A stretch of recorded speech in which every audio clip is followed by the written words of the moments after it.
5 seconds to go.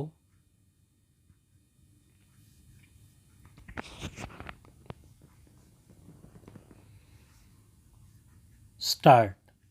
I have great pleasure in welcoming you to the ninth annual meeting of the All India Council for Technical Education. Since our last meeting, the constitution of the council has been further revised to ensure better coordination in the work of the committees and the boards of the council. I am happy that we have with us here today the chairman of the regional committees and the chairman of the boards of studies of the council. In view of the importance of improving the quality of higher education, the central government decided last year to set up a University Grants Commission. This body has been entrusted not only with the task of assessing the financial needs of the universities but also with taking other appropriate steps for the maintenance and improvement of standards. I am glad to note that friendly relations have already been established between the University Grants Commission and the Council in the field of technical education.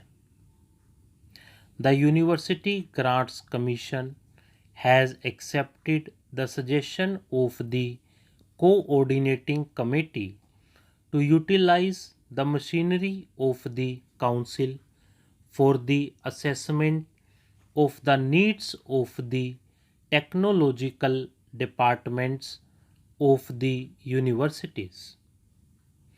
I welcome on the council the chairman of the University Grants Commission as an ex officio member. We are meeting today after a lapse of more than a year and a half. During this period, our coordinating committee has been active in carrying out the policy and program laid down by us at the last meeting. The successful implementation of the 5-year plan on the general lines indicated by the Council is in no small measure due to the untiring efforts of the regional committees and other special committees.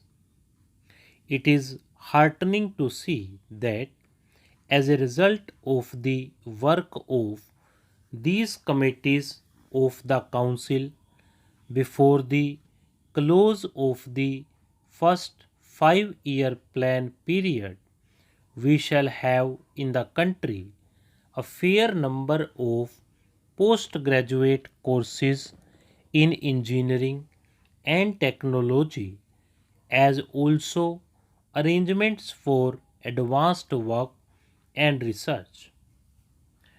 We shall also have a network of facilities in management studies, a subject which has assumed great importance in recent times. An administrative staff college and a National Institute of Management will also have been set up largely through the efforts of industry and commerce. At least three, if not more, of the regional schools of printing technology will also have been functioning because of the industry now. Last but by no means least, the needs of all the existing institutions preparing students for the first degree and diploma courses will not only have been assessed, but the majority of them will have largely completed their program of development. All this is by no means small achievement when one considers that the work was started only after February 1953 when the Council gave general directives on new developmental projects.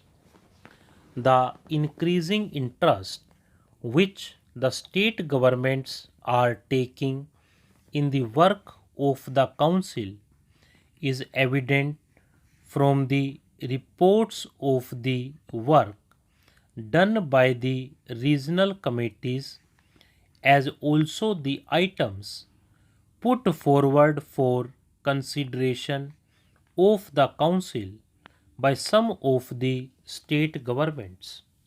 I am glad that the state governments are working hard to improve the provision for technical education within their states. I am sure that your deliberations on the points raised by them will help us to formulate policies and ensure coordinated development. The Indian Institute of Technology Kharagpur has, as you will remember, been established in terms of the recommendations of the Council. Its progress has been remarkable. It has on its rolls today 1090 students receiving instruction for the first degree and postgraduate course in various branches of engineering and technology. Some are also doing advanced work and research. Its board of governors has decided to introduce a number of courses at the postgraduate level commencing with the July 1955 session.